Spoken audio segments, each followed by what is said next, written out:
A home, to me, is a place of sanctuary, and it's a place where you can have friends, family, be relaxed, like totally be yourself. A home is a place of comfort. It's where you should go and be able to just completely relax and let loose from, you know, the world and everything that you do outside of your home. We're a company that goes in and we create this disruption, but we also, you know, try to make it as seamless and you know, as uncomfortable as you know, we're turning things in their house. We try to make them comfortable in that chaos. There's so many different materials out there, and there's no right or wrong for materials. So I take great pleasure in meeting with clients, like at various suppliers, and looking at all the materials that are available, and then just sort of seeing what really like lights their eyes up. When we were shopping for fixtures, Mark and I would have no idea, you know, what type of fixtures we were looking for, you know, what's the latest style, that sort of thing. And Trent and I met up at different plumbing stores, many different occasions. We went out shopping for the granite together, and he was always, you know, willing to come out and meet me, you know, wherever. It's neat when people stay in a home, and in particular an older home that they renovate and you know, really carve out as their own space. We really did want the space to be our own, and so we decided that, you know, it was a good financial decision to renovate as opposed to moving, but more importantly, it's been a great emotional investment. The house is just easier to live in now, and it's more enjoyable. We use it in a completely different way than we did before, and we really have enjoyed what we've built. A lot of our neighbors had hired Menno Martin for big jobs and for small jobs and everything in between, and so our neighbors were very high on them, and that carried a lot of weight with us. We knew we weren't going to go wrong with them. But they were a little bit over the cost of other contractors. But interestingly, we've since learned that other people who sought 3 quotes, and Menno was one of them, and it was maybe a bit higher, went ahead with somebody else, and they ended up going over budget. So in the end of the day, I mean, they're so professional and they're so good. We were on budget, on time, and the work was quality. Yeah, I started at Menno's like in the mid-'80s, right out of college. I did a co-op term there, and Menno, who founded the company, he was still coming into the office sort of every day, and he would, you know, sort of impart pearls of wisdom. He had all these little sayings. One thing he always talked about was the golden rule, that you do unto others as you have those do unto you.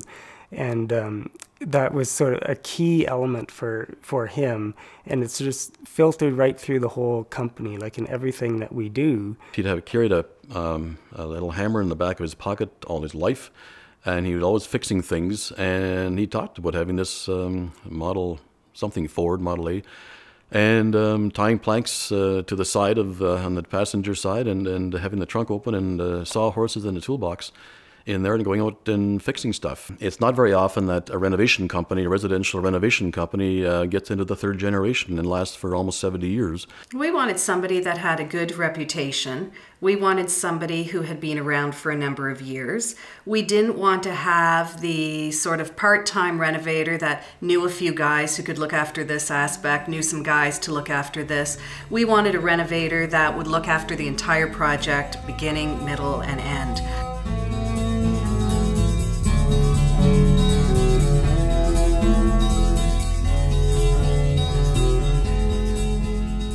We were impressed right from the start. the very first visit, Art came out and was measuring some things, and we really had no idea what was possible with the space. We said, well, we'd like to knock a couple of walls out and open up the kitchen to the rest of the house. The one aspect that we really like, because we really didn't know what we were going to be coming home to at the end of the day, initially. But the site manager, every morning we met with him as we were leaving for the day, and he was just arriving with the crew, let us know exactly what they were going to be doing, so there was never a surprise. Our clients build great relationships with our employees. We had one example I can think of, we had one of our clients call our lead carpenter a prince.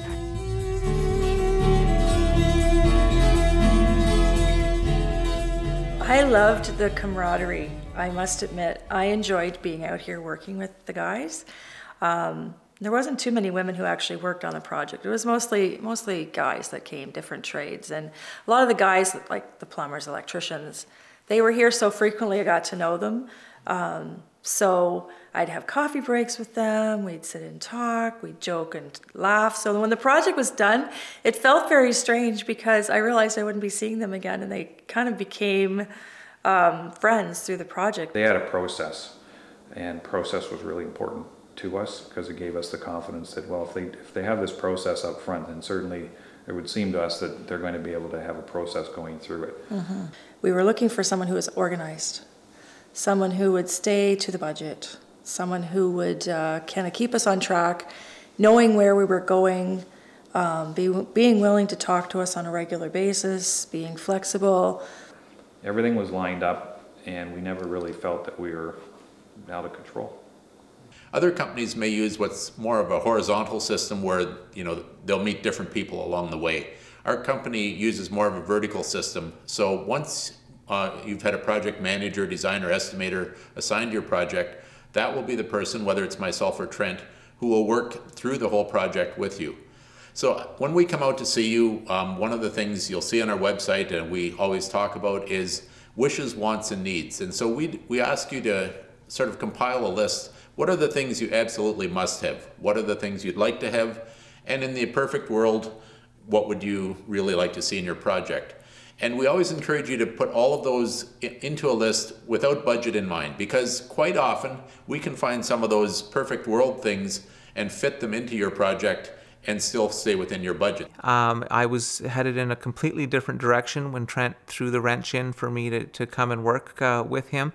And it was just a fit. Everything just felt so natural. And I talk about that family kind of atmosphere that we have. It was, that was there right from the start. When I first started there, I started drafting on the drafting board, pen and paper.